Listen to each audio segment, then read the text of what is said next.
ಎಲ್ಲಾಗಿದೆ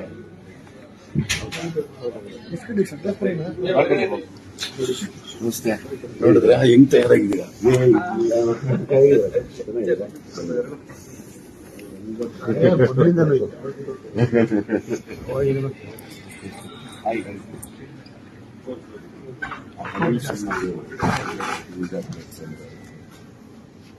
ತಪ್ಪಾಗ್ಬೇಕು ಗಾಡಿ ಹಾಕಿ ತಮಿಳು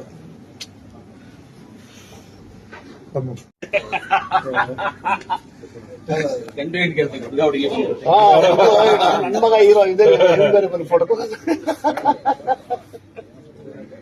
ಅಲ್ಲ ಮಗ ರನ್ನಿಂಗ್ ಇರೋದು ಅಲ್ವಾ?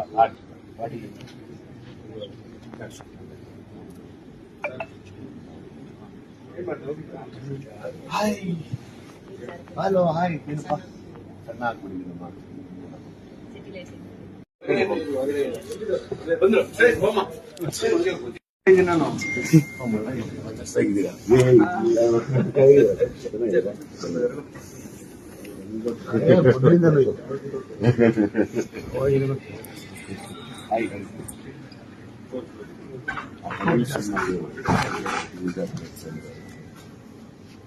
ತಪ್ಪಾಗ್ಬೇಕು ಗಾಡಿ ಹಾಕಿ ತಮಿಳು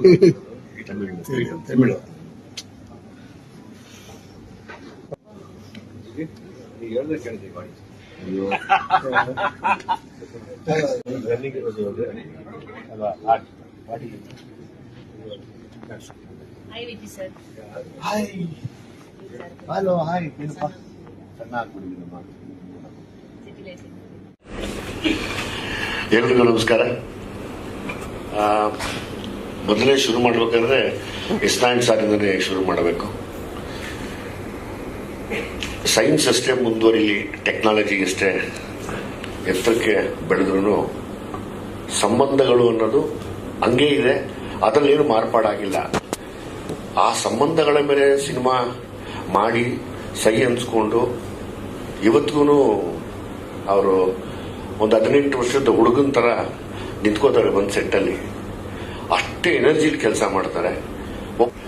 ಅದೇ ಸಂಬಂಧ ಇದೆ, ಅದೇ ಅದರದ್ದೇ ಆದ ಬೆಲೆ, ನಷ್ಟ, ಕಷ್ಟ. ಅದನ್ನು ತೆಗೆಯೋದಕ್ಕೆ ನೀವು ಬಿಟ್ಟರೆ ಇನ್ಯಾರೂ ಇಲ್ಲ ಇಲ್ಲಿ. ದಯಮಾಡಿ ಒಂದು ಸಿನಿಮಾ ಮಾಡಿ ಅದನ್ನು. ನೀವು ಯಾವಾಗ ಹೇಳ್ತೀರ ಅವಾಗ ನಾನು ಓಡಿ ಬರ್ತೀನಿ. ಆಯ್ತಪ್ಪ, ಶ್ರೇಯಸ್ ಬಿಡ್ಬೇಕಲ್ಲ. ನಾನು ಯಾವಾಗಲೂ ಎಸ್9 ಸರ್ ಮೇಲೆ ಮತ್ತೆ ನಾನೆಲ್ಲ ಶೂಟಿಂಗ್ ಮಾಡಬೇಕಾದ್ರೆ ಅವ್ರ ಬಗ್ಗೆ ಹೇಳ್ತಾ ಇರ್ತೀನಿ. ನಾನು ನಿರ್ದೇಶನ ಮಾಡಬೇಕಾದ್ರೆ ಏನು ಮನುಷ್ಯನಪ್ಪ, ಬೆಳಿಗ್ಗೆ 7 ಗಂಟೆಗೆ ಶಾರ್ಟ್ ತೆಗೆದು ಕೆಲಸ ಮಾಡ್ತಾ ಇರ್ತಾರೆ ಅಂತ. ನಾನು 7 ಗಂಟೆಗೆ ಫಸ್ಟ್ ಶಾರ್ಟ್ ತೆಗೆದು ಕೆಲಸ ಮಾಡ್ತಾ ಇರ್ತೀನಿ. ಅವಾಗ ಹೇಳ್ತೀನಿ, ಅವರೆಲ್ಲ ನಮ್ಮ ಹುಡುಗರು ಕೇಳ್ತಾರೆ, ನಿಮ್ಗೇನು ಇಷ್ಟೊತ್ತಿಗೆ ಬಂದು ಶೂಟಿಂಗ್ ಮಾಡ್ತಾರೆ? ನಾನು ಎಸ್9 ಸರ್ ಹತ್ರ ಕಲಿತೆ. ಅದು ಗೊತ್ತಿಲ್ಲಮ್ಮ, ಬೆಳಗ್ಗಿನ ಜಾವ ಬಂದಾಗ ತೆಗೆದಾಗ ಅದೇನೋ ಒಂದು ಮೂಡ್ ಕ್ರಿಯೇಟ್ ಆಗುತ್ತೆ. ಅದು ನಮ್ಮನ್ನು ಬಿಟ್ಕೊಡೋದೇ ಇಲ್ಲ. ಅಂದರೆ ಬಿಸಿಲು ಹೆಂಗೆ ಬೆಳಗುತ್ತೋ ಹಂಗೆ ನಮ್ಮದು ಬೆಳಗ್ತಾ ಹೋಗುತ್ತೆ.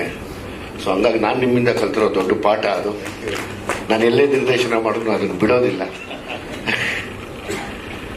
ಸಿನಿಮಾ ಬಗ್ಗೆ ಅಣ್ಣ ಹೇಳ್ದಂಗೆ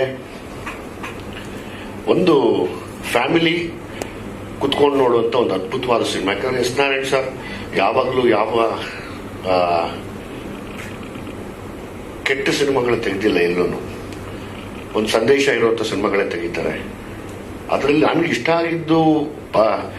ಆಗಿದ್ದೇ ಇದೇ ವಿಷಯಕ್ಕೆ. ಏನವರು ಒಂದು ಸಂದೇಶ ಇದೆ, ಇವತ್ತಿನ ಜವಾಬ್ದಾರಿ ಇದೆ, ಪೋಷಕರ ಬಗ್ಗೆ ಒಂದು ಗಮನ, ಪೋಷಕರಿಗೆ ಮಕ್ಕಳ ಮೇಲೆ ಒಂದು ಗಮನ ಇರಲಿ ಅನ್ನೋರು. ಅವರು ಸಹ ಖಂಡಿತವಾಗ್ಲೂ ಒಂದು ಸಿನಿಮಾ ನೋಡಿ, ಎಲ್ಲರೂ ನೋಡಿ. ಆಮೇಲೆ ಹೀರೋ ನಮ್ಮ ಶ್ರೇಯಸ್, ನನಗೆ ನಾನು ಒಂದೇ ಕೇಳ್ಕೊಳ್ಳೋದು, ಮಂಜಣ್ಣವರೇ ದಯಮಾಡಿ ಪ್ರಮೋಷನ್ನ ತುಂಬ ದೊಡ್ಡ ಮಟ್ಟಕ್ಕೆ ಮಾಡಿ. ನಿಮ್ಮ ಆಸೆ ಕನಸು ಎಲ್ಲ ನಾನು ಅಪ್ರಿಷಿಯೇಟ್ ಮಾಡ್ತೀನಿ. ಪ್ರಮೋಷನ್ ದೊಡ್ಡ ಲೆವೆಲ್ ಮಾಡಿ. ಇವತ್ತು ನೀವು ಪ್ರಮೋಷನ್ ಮಾಡದೆ ಹೋದ್ರೆ ಯಾರು ಸಿನಿಮಾಗೆ ಬರಲ್ಲ. ಈ ಥರದ್ದು ಪ್ರೆಸ್ ಮೀಟ್ಗಳು ಮಾಡ್ತಾ ಇನ್ನೊಂದಷ್ಟು ಇಂಟ್ರೆಸ್ಟ್ ತರಿಸ್ತಾ, ಇವಾಗ ಭೀಮಾ ರಿಲೀಸ್ ಮಾಡ್ಬೇಕಾದ್ರೆ ನನಗೆ ಗೊತ್ತು ಅದ್ರದ್ದು ಕಷ್ಟ, ಹೆಂಗೆ ನಾನು ಹೆಂಗೆ ಪ್ರಮೋಟ್ ಮಾಡಿದೆ ಅಂತ. ಒಂದಿದೆ, ಒಂದು ಬಿಸ್ನೆಸ್ ಇದೆ ಗಾಂಧಿನಗರದವರು. ಅಂದ್ರೆ ನಾವು ನೀವೆಲ್ಲ ಒಂದೇ ಫ್ಯಾಮಿಲಿ. ನಾನು ನಿಮ್ಮನ್ನ ಒಂದು ಅಣ್ಣನ ಸ್ಥಾನ ಕೊಟ್ಟಿದ್ದೀನಿ, ಹಂಗೆ ಗೌರವಿಸ್ತೀನಿ. ನನಗೊಂದು ರೈಟ್ಸ್ ಇದೆ ನಿಮ್ಮ ಹತ್ರ ಕಿತ್ತಾಡೋದಕ್ಕೆ. ಪ್ರಮೋಷನ್ ಮಾಡಿ ಚೆನ್ನಾಗಿ. ನೀವೆಷ್ಟು ಪ್ರಮೋಟ್ ಮಾಡ್ತೀರೋ ಅಷ್ಟು ಜನ ಬರ್ತಾರೆ. ಯಾಕಂದ್ರೆ ಒಳ್ಳೆ ಸಿನಿಮಾಗಳು ಬಂದಿಲ್ಲ. ನಾನು ಇವತ್ತು ಹೇಳೋದು ಒಂದು ಸೂಪರ್ ಹಿಟ್ ಆಗುವಂತ ಒಂದು ಫ್ಯಾಮಿಲಿ ಸಿನಿಮಾ ಕಳ್ಕೊಳ್ಳೋದು ನಿಮ್ಮ ಕೈಯಲ್ಲಿದೆ, ಉಳಿಸ್ಕೊಳ್ಳೋದು ನಿಮ್ಮ ಕೈಯಲ್ಲಿದೆ. ಅದು ಪ್ರಮೋಷನ್ ಇಂದ ಮಾತ್ರ ಸಾಧ್ಯ. ನಾನು ಇವತ್ತು ಹೇಳಿದೆ ಅಂತ ಈಗ ನೀವು ಟೆಂಪ್ಟ್ ಆಗಿ ಇಲ್ಲ ಅದ್ ಮಾಡ್ಬಿಡ್ತೀನಿ ಈಗ ಮಾಡ್ಬಿಡ್ತೀನಿ ಅಲ್ಲ, ದಯವಿಟ್ಟು ಮಾಡಬೇಡಿ. ನಮಗೆಲ್ಲದಕ್ಕಿಂತ ಹೆಚ್ಚಾಗಿ ನೀವೇನ್ ಮಾಡ್ಬಿಟ್ರಿ, ಇಬ್ರು ರಾಕ್ಷಸರಿಗೆ ಕಡಿಮೆ ಊಟ ಕೊಟ್ಬಿಟ್ರಿ.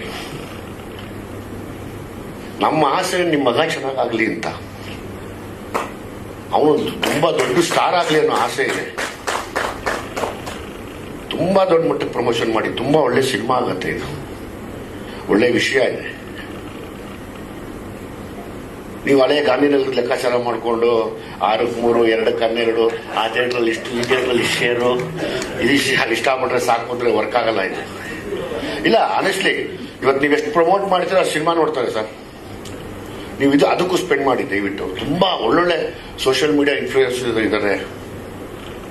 ನಮ್ಮ ಮಾಧ್ಯಮದವ್ರದ್ದು ಯಾವತ್ತೂ ಬಿಟ್ಕೊಡಲ್ಲ. ನೀವು ಅಂದ್ರೆ ಕನ್ನಡ ಸಿನಿಮಾಗಳನ್ನೇ ಬಿಟ್ಕೊಡಲ್ಲ. ಇವತ್ತು ನೋಡಿ, ಇವತ್ತು ಮಲಯಾಳಂ ಸಿನಿಮಾಗಳು ಎಲ್ಲಾ ಸೂಪರ್ ಹಿಟ್ ಸಿನಿಮಾಗಳು ಬೆಂಗಳೂರಲ್ಲಿ ಬಂದು ಮಾಡ್ಕೊಂಡು ಹೋಗಿದ್ದಾರೆ. ಎಲ್ಲ ಸೂಪರ್ ಹಿಟ್ ಆಗಿದೆ. ಅಂದ್ರೆ ನಾವು ಬೆಂಗಳೂರಲ್ಲಿ ಇದ್ದು ನಾವೇ ಏನು ಮಾಡ್ತಿಲ್ಲ. ಬಿಕಾಸ್ ಪ್ರಮೋಷನ್ ಇರ್ಬೋದು ಅಂತ ನನ್ಗನ್ಸ್ತಾ ಇದೆ.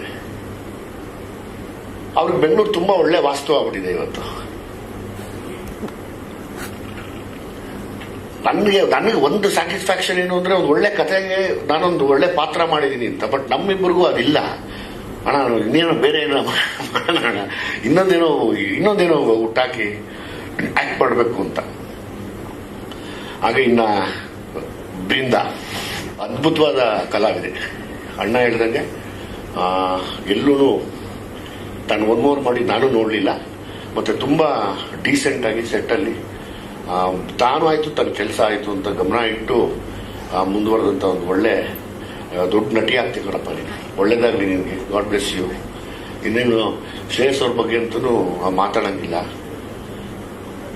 ಎಷ್ಟು ಬೈತೀವಲ್ಲ ಮನೆಗೆ ಹೋದ್ಮೇಲೆ. ಏನ್ ಗುರು ಪರವಾಗಿಲ್ಲ, ಏನೇನು ಬೈತೀಯ ಅಂತ ಹೇಳ. ಏನ್ ಬೈತಾರ ನಿಮ್ಮಪ್ಪ? ಇನ್ನು ದಾಸರ ಬಗ್ಗೆ ಏನ್ ಖುಷಿ ಅಂದ್ರೆ, ನಾವು ಅವ್ರು ಇಷ್ಟು ಎಕ್ಸ್ಪೀರಿಯನ್ಸ್ಡ್ ಆಗಿ ಇವತ್ತಿಗೂ ಅದೇ ತರ ಕೆಲಸ ಮಾಡ್ತಾ ಇದ್ದಾರೆ. ಆಮೇಲೆ ಇವ್ರಿಬ್ಬರು ಕಾಂಬಿನೇಷನ್ ಅಂದ್ರೆ ಬೇರೆ ತರದ್ದೇ ಒಂದು ಅನುಭವ ಅಂತ ಅನ್ಕೊಡ್ತಾರೆ ಸ್ಕ್ರೀನ್ ಮೇಲೆ. ಸೊ ಹಂಗಾಗಿ ಇಡೀ ತಂಡಕ್ಕೆ ಎಸ್ನಾನ್ ಸರ್ಗೆ ದಯಮಾಡಿ ಒಂದು ಒಳ್ಳೆ ದೊಡ್ಡ ಸ್ಕ್ರಿಪ್ಟ್ ಮಾಡಿ ಕಾಯ್ತಾ ಇದ್ದೀನಿ ನಾನು. ಮಂಜು ಸರ್ ಬನ್ನಿ ದಯವಿಟ್ಟು ನೀವು. ಬಹುಶಃ ಬನ್ನಿ ರಮೇಶ್ ಯಾದವ್ ಅವರೇ.